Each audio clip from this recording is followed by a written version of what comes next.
The spectrum of tactical decision game formats can range from a simple guided discussion to full-scale dynamic simulations. This group is engaged in a guided discussion, also known as a seminar. Okay. Given the information I just gave you guys, you roll up on scene as a Division Bravo. You see the resources on the line, and you pick up, as you look up the line, a spot fire, but it doesn't look to be too big. What are some of the things that you're thinking about right now? What are your main concerns? I'd be concerned about with that crew's involved in burning, and you have a crew down here, and how much time it's going to take to get support up to them. You have any thoughts, or do you have any other concerns? Are you seeing something the guys aren't seeing? No, I think what Travis said is that initial. Yeah, I mean, you guys are picking up on some really good things here. Obviously you have action being. The seminar format is good for participants or facilitators who are new to TDGs. With practice, facilitators will want to move toward the other end of the spectrum, running dynamic simulations with participants becoming active role players. As you'll see, the simulation format is more challenging for the participants. Here, participants engage in an open-ended role play with multiple outcomes, rather than focusing on a single discussion question. Role players are briefed on table setup, rules, and the specifics of the scenario. Good afternoon, guys. I'm Julian, as you guys know. I'll be facilitating the SAN table this afternoon.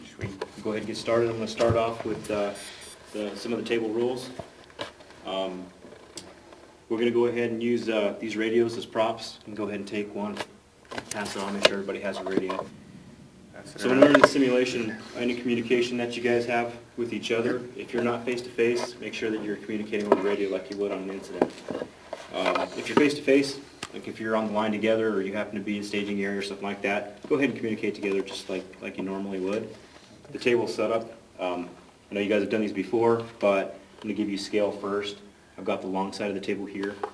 It is 2 miles long, okay? About a mile long on the short end here.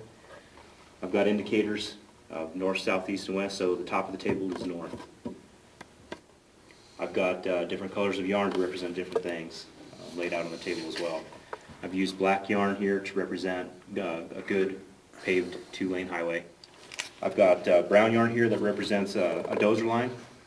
And I've got toys here to represent different pieces of equipment, so they represent what they are in real life. I've got an engine here, represents a BLM Type 4 engine.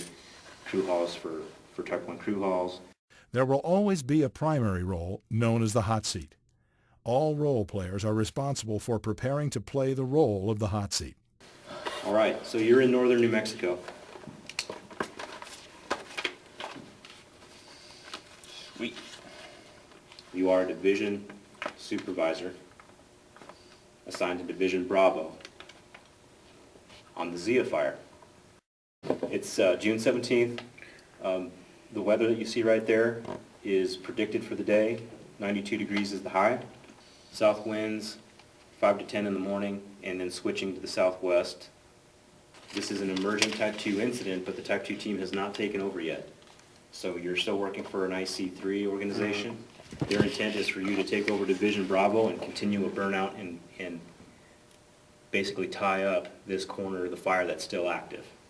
Resources assigned to you. You have a Type 4 engine. Role players will get time to ask clarifying questions. Does have any other questions? Do we know if there's an existing Division Bravo? You don't know that yet. 0700 fire behaviors. What's fire behavior doing? It's just backing into the wind and backing down slow. Okay. Just prior to beginning the simulation, roles will be assigned. The primary role, or hot seat, should be assigned last. Crew 2. Dozer 1. Dozer 1. Engine 2. Good. With Division. All right. Division Bravo. All right. So you show up on the line, and you see crew carriers with the hotshot crew gathering up on the back. The BLM engine sitting here at the bottom of the hand line, and you can see the burnout coming down the hill. The hot seat will be left at a decision point to begin the scenario. Decisions must be made and then communicated as they would be in real life. Yeah, Crew 2 is burning out from the top of the hill where you can see, and we've got a little bit of open line. Basically, the intent here today is let's wrap up this corner. Crew 2, Division Bravo. Division Bravo, Crew 2, go ahead. Role players are responsible for playing their role to the best of their ability. I do have an assistant, I might be able to break him off quick to take a look out to the east there. If we could help support the burnout operation, and Okay. if we could get somebody to Yeah, put some eyes on those we had been structures, plugged into that hose lay on and off, we can plug back in there if that's your thought. that would be great. Okay. Throughout the scenario, role players must communicate as they would on a real incident. Zia Fire Command, Division Bravo. This is the IC, go ahead, Bravo. Yeah, I need to see about, we've got a dozer out here that's running low on fuel. I wanted to see if we could possibly mitigate that and get some fuel out. At the conclusion of the simulation, the facilitator will start the after-action review. All role players should contribute to this process. Your piece that I need you to take care of is the highway, close to the river, and the structures. Okay, I copy that. In the scenario. The training objective was given the scenario, you needed to make decisions and then communicate those decisions onto the ground as far as tactical assignments. Let's go ahead and jump into the after-action review.